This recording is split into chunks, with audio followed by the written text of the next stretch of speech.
Hey everyone, welcome back to the channel. Today's topic is trade schools versus colleges. Before we get into this topic, I just want to say shout out to Kwame Brown and bringing this up as a big topic for discussion. This is definitely something that we will have to discuss with our kids when they get older. And, it's definitely very important to distinguish the two, and we would like to talk about our experiences on it as well. Yeah. Yeah. We kind of did some research and we went onto a website called housecallpro.com. It kind of gave you a pros and cons of college and trade school, and the link will be down below so you can kind of get a better understanding of it and see where they are getting their sources. But from our experience, we have college experience, we don't have trade school experience, so we're kind of going to go off of what we went through. So like one of the things that came up in the website is sort of starting salary for someone coming out of college or coming out of trade school. So they're stating that someone who comes out of a 4-year college usually will start off at 51,000. Yeah, that's really high. And then someone coming out of trade school will come out with 38,000. Their starting salary would be 38,000. And I saw that, and to tell you the truth, that is not what either one of us experienced coming out of college. So when I got out of college, like I started off at a small like place, kind of like customer service, and I only got, I would say, maybe 20 to 30,000 as my starting salary. Yes. Then from there, I went into a social service designee at a nursing home, and I was actually getting paid 15 an hour. So that, even with that, I was only reaching 30,000. Yeah, same here for me. First job out of college, same thing, 30,000. I was getting paid $15 an hour, and it was actually in the tech field. I was a contractor, doing QA engineering, for a consulting company. So this number right here, to me, sounds like BS. Yeah. But it goes down to who you know, right? So if you know some people where you can get that starting salary to be that high, and also I can think maybe some software developers in my field can probably get that. So they're probably relating this to the tech field, probably. Possibly. Yeah, and probably, yeah. There's also, like, I did see that one of the sources was, like, Glassdoor. Yeah, Glassdoor, And yeah. I do believe that a lot of times... It's too high. Yeah, they market too high. Yeah, and I do believe that the starting salary a lot of times, like, it's also in relation to experience. Yep. So, like, they'll state, oh, this is, like, a starting job, but you need at least, like, 2 years of experience. Yeah, but how? How are you going to get 2 years? Which makes no sense. Yeah, how are you going to get 2 years experience as soon as you get out? See, that's the thing. When they do some of these hiring applications, right? Or these hiring, postings, like on Indeed.com and stuff like that.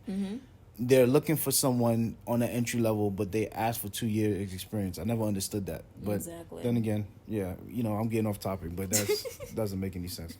But yeah. Yeah. All right, so the next one is career flexibility.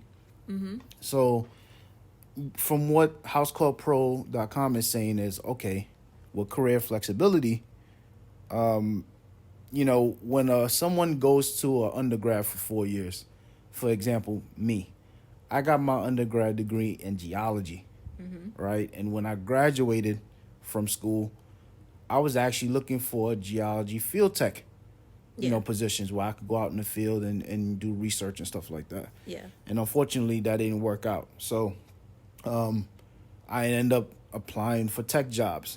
And because I was experienced in some of these real advanced technologies on the geology side, they were willing to take a chance on me. Yeah. And took me in the entry level saying, you don't need to take your skills of using a mass spectrometer, right?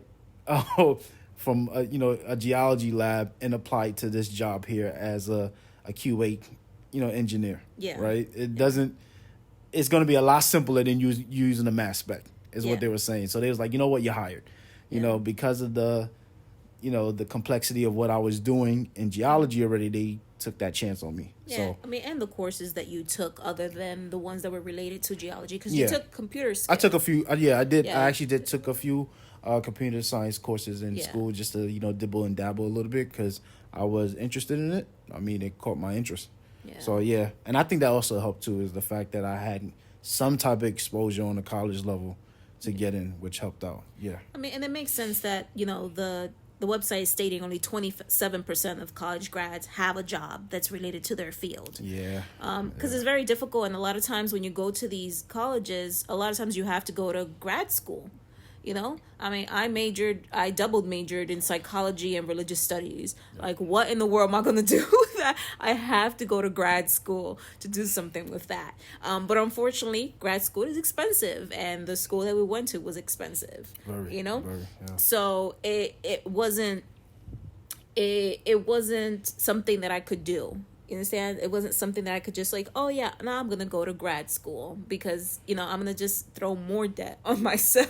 Yeah, I mean that's like, you got to consider that, right? Yeah. And a lot of folks I know, they went head first, like, yeah, I got to do it, and I'm gonna do it now while they were in school mode. But little did they know, them kicking the can down the road. Yeah. In terms of the debt, I wonder where they are now today. I have some friends that went that route right after college. They went straight into grad. And I'm not going to lie, they probably do have a better job. But how are they handling that massive debt? Yeah. Being in the position that we are in today. And I mean, it also states, when it comes down to in-field jobs, so trade school, since they are specific and they're usually 2 years, real short. you usually can, right after graduating, you can find a job within that field. Right away. Away, because you already have the experience, which is great. But a lot of times I feel like, well, at least that I know of, in regards to trade schools, they're very specific to what it is that you have to do. And I feel like you have to have a lot of passion for that. No, not necessarily. I won't say that. Because I mean, if you really you don't need passion to be good at something. No, I mean, I it's an extra oomph. Don't get me wrong. Like, it's gonna gravitate people to you when you're passionate about something, right? Yes. So, say for example, a person that comes out of trade school that wants to build their own business and they're passionate about that skill, that's just gonna help them in terms of marketing their skill set out there to build their business. Yeah. Right. So, but if you're really good at something, you're really good at it. I've seen people that are not passionate about certain things, but they're really good at it, and therefore their work speaks for itself, and people are going to still gravitate to them anyways because they're really good at that skill. They're they really need it. There's a need, so therefore they're going to go to that person to get the job done. Simple as that. There's really need to be passion, but that's like extra icing on the top. Okay. Put a cherry on the top. There's the passion. It makes that product look so much better and more attractive to the customer. Yeah. Right. So, yeah, but I don't see anything wrong with not having that flexibility, right? Because your niche. Yeah. Right off the gate, okay, I'm an electrician. This is what I do. This is what I'm good at, and you do whatever it is to build that skill set because there's so much to learn. You never stop learning in anything you do, right? So even within the electrician category or job type, there's so much different types of electricians, right? So you're pretty much in a niche, and you don't really have to jump on a different career path. Like, you can be a technician doing, I don't know, software or hardware for computers, right? Yes. But then again, you can then switch up to wiring a house. Yeah. Right? But at the end of the day, what your core focus is, which is being an electrician, is right. And I understand that, but like, from the mind state of someone who was a 17-year-old coming out of high school, a lot of times when you come out of high school, you don't know what in the world you want to do. Yeah, that's true. Yeah. So it's just like, okay, yeah, there are trade schools, and it's great that you can do a 2-year, trade school and then go right into a field, get a job, and then hopefully later on create your own business. But the fact here is this really something you want to do? Yeah, you gotta be damn sure. You gotta be damn sure when it comes down to trade school that this is something you want to do. When it comes to college, especially like a liberal arts school, You could dibble and dabble. you can dibble and dabble and kind of figure out what you're interested in. Which is great, but at the same time, like as stated before, whatever you major in, depending on what you major in, like a lot of times you have to go to grad school, or you won't outright get a job within that field unless like you're very lucky in regards to it. And on top of that, if you know the right people. Yeah, man, that networking is really big when it comes down to a 4-year college. That's like the extra work that you'll have to do to kind of set yourself up, especially to aim for like a $51,000 salary, right? Going back to that. Yeah. But yeah, I mean, this is tough because I think it's all about perspective too. Like, the individual's mindset. Yeah. Because if they say, for example, like the electrician thing, right? If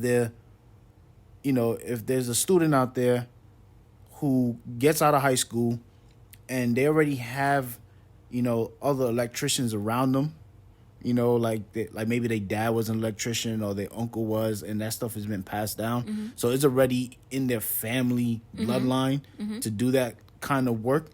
Then I think trade school is best for them because they already seen what greatness is in that field. Yeah. Through their parents or through their siblings or whatever it is, right? Yeah. So if you're around that particular field of work and you already have an interest for it, I'll say, go for the trade school.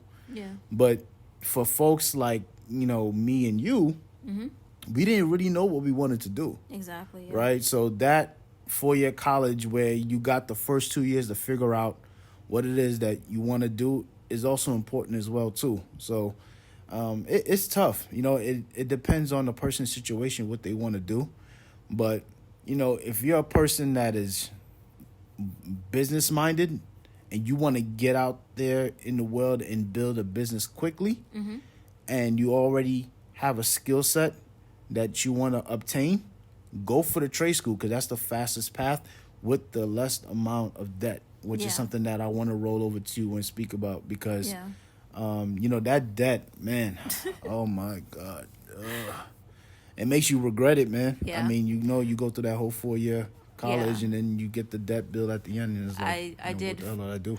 I did 4 years to get a piece of paper that stated that I had a bachelor's in science. And then I also, on top of that, got $40,000 in debt. And on top of that, which is a positive, I found my husband. So there was a positive in there. But yeah, $40,000 for 4 years. Like that's literally like $10,000 each year. And that's just, that's with scholarships and, like FAFSA and all that kind of stuff. Yes. So like I think the school, the tuition itself was around $50,000 that time, like at the time. Yeah, so it was crazy. It was ridiculous. And to tell you the truth, like it was a private school. So I feel like that's another thing that people can also private think about. Versus public, private versus public schools, or state schools, Yes. So community too. colleges, like that kind of thing, like because yes, like maybe trade school is not for everyone because they are not completely sure if this is a path they want to take in regards to trade school. But if it does come to getting education under a liberal arts school or, a college, there are different places you can go to. I mean, we lived in New York City. Yeah. So we had CUNY schools, and then we have SUNY schools, so state schools. And then, of course, there's the private schools. But overall, like, it's about your experience, like what you're going to be dealing with kind of thing, you know? Yep. And, a lot of times people are like, oh, it's the name of the school. Like, that's what's gonna, show you off kind of thing. But I have to say one thing, and I feel like it's difficult for people of that age, 17, to kind of know like what they're going to do in their lives. Like, I mean, but like no, cause, not when you have the right of people around you. So if you are surrounded by people that are kind of helping you, not tell you what to do, but are getting you to think about those things. Like, what's the purpose of a guidance counselor in high school, right? Like, if the guidance counselor is really doing their job, those kind of things, I understand, and I know you're being hesitant about it, but but then again, those conversations should be had with them, right? Because there is a point where there's college. Remember, when we were in high school, right? They will bring up the whole college application process is coming up. Yeah. So then they would say, okay, guys, come to the guidance counselor office to start filling out your application for the state schools. Because I remember, like, within the application itself, you can list out all the state schools you want to apply for, right? So around that time, those conversations should be had. It shouldn't be just a visit to the guidance counselor's office to talk about, okay, what colleges you want to go to. No, first you need to figure out what the hell is it that you want to do, or that you're interested in doing, not necessarily want to do. I understand that, but I feel like there has to be caution when it comes down to a guidance counselor also, because you need to realize that this is a school, and what the colleges that you go to or the schools that you go to represent them as well. That's true. Yeah, so it's like it's that connection. It's sort of like, it's a business. It's a business. Yeah. So it's like, hey, these are all of the students that graduated from our high school. Look at all the colleges that they've gone off to. It's gonna make us look good, kind of thing.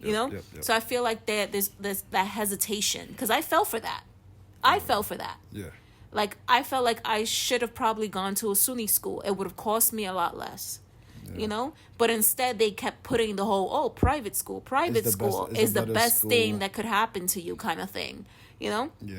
No, I mean, the only thing I gotta say that is a benefit in terms of not necessarily a private school, public school, but going to a small school is way more beneficial than going to a large school, because you actually get the attention of the professors a lot more often. You can like easily walk up to them in the office and say, hey, look, I have a couple of questions I want to get answered by you, and you develop a rapport with them too. That's true. So that helps you in the networking too, and there's a lot of factors. Yeah, there's a lot of factors that play into that. So whoever's hearing this, and and there's something that you're thinking about, if you are going to think private, think small too.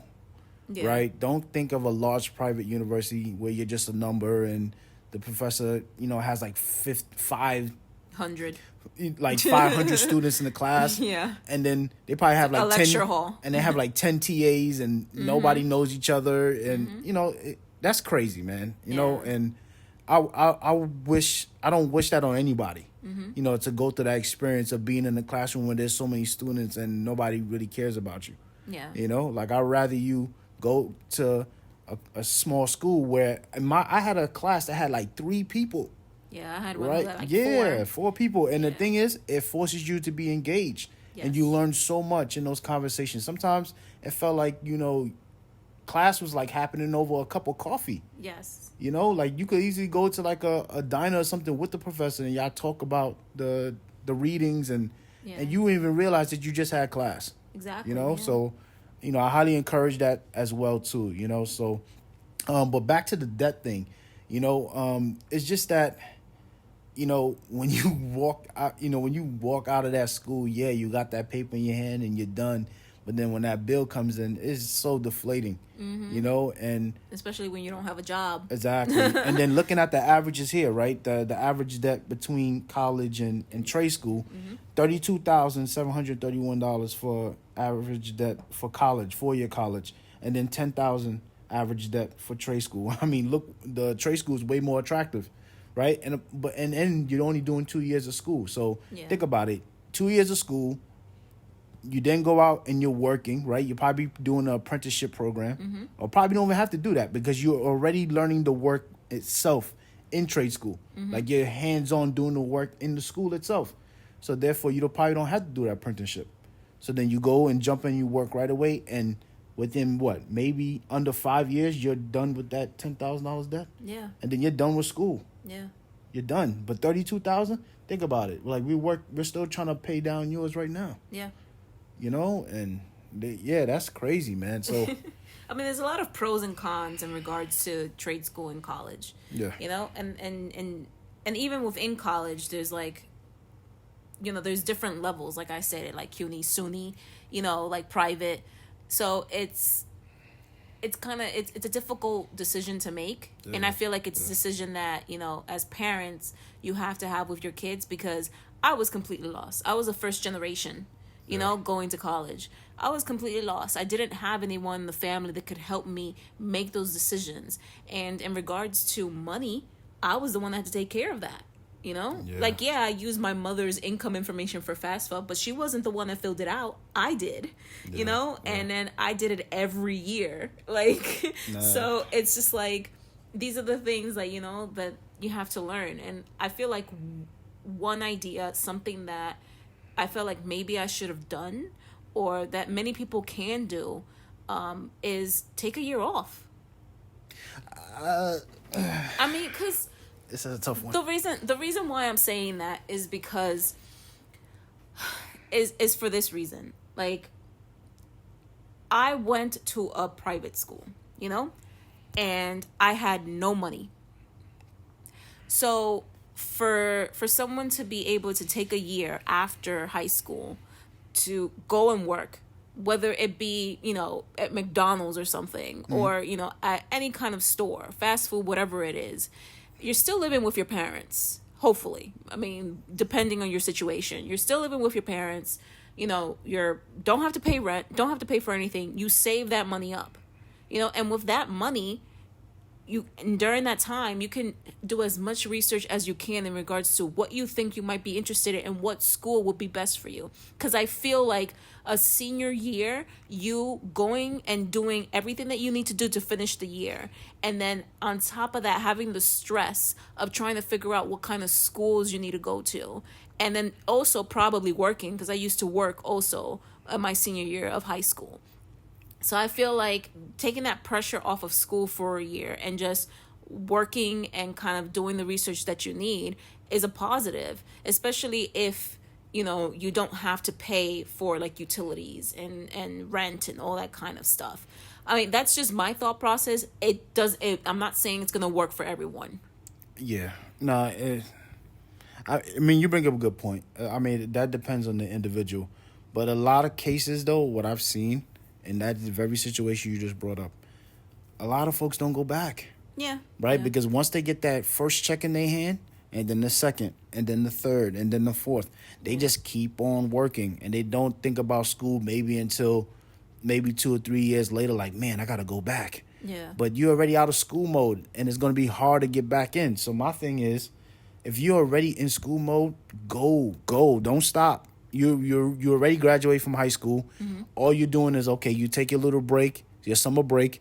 Yeah. You know, take those few months off, kind of get your bearings back, right? You're going into a new path, and you go back into school right away, whether it be trade or 4 year, it doesn't matter. But that school mode, you know, it's been ingrained in you all the way from preschool all the way up until that point. Yeah. Right? And for you to just get your foot off the gas at this point is like, why? Why now? Right? Why now? I mean, my thought process was more of, I mean, at the end of the day, doesn't matter if I did a year off. I feel like I was going to end up having to go to school anyway, because just the amount of pushing from my family to pressure. like go to college, you know. But the reason why I'm stating that is because in my thought process, I felt like if I had that extra cash, I wouldn't have had so much trouble in regards to paying for school books. You know, because those books are expensive, especially when it's a psychology course. No, you're right. I mean, if you have that goal in mind, where you're like, okay, I'm gonna just work for the year to make sure I'm saving up for school, then go for it. I get it. Mm-hmm. Knowing that, you know, but it depends. If you're aiming for a 4-year school, yeah, then I don't know how much savings within a year is gonna really help much. I mean, it's gonna help. Yeah. But 4-year schools are so expensive, you know, it's like, I understand. you know, that debt is still going to be there, unfortunately. But if you're doing it on a trade level, why stop? You know, Yeah. you need to get your hands dirty like right now, Yeah. right? I mean, it's No hesitation. yeah, it's all the factors like what the individual is dealing with. Yeah. But yeah, I feel like it all depends on where that person is, whether trade school is the best thing for them or college. And I feel like the great thing about it is that there are those options, and it's something that you can speak to. It's like it's not just college. It's kind of like, hey, these are options that are available. You don't have to just go to a 4-year liberal college or whatever and feel like you have to put yourself in that amount of debt. And one thing I want to bring up that I should have brought up earlier was, like, Kwame said something that was very important that made me think too. And that was, if you was to have 3 trades, 3 skill sets that you could literally work for yourself. Like, there's nobody firing you, right? You're going to be in a position of walking out rather than them letting you go. You understand? So you have that control, like, okay, if this one trade is not popping right now, let me go and work on these 2 other trades. Yeah. Right? Depending on, market demand. Yeah. So, and that's important, right? Like, we don't feel indebted to, the company. We could just walk out and say, you know what? I have my skills.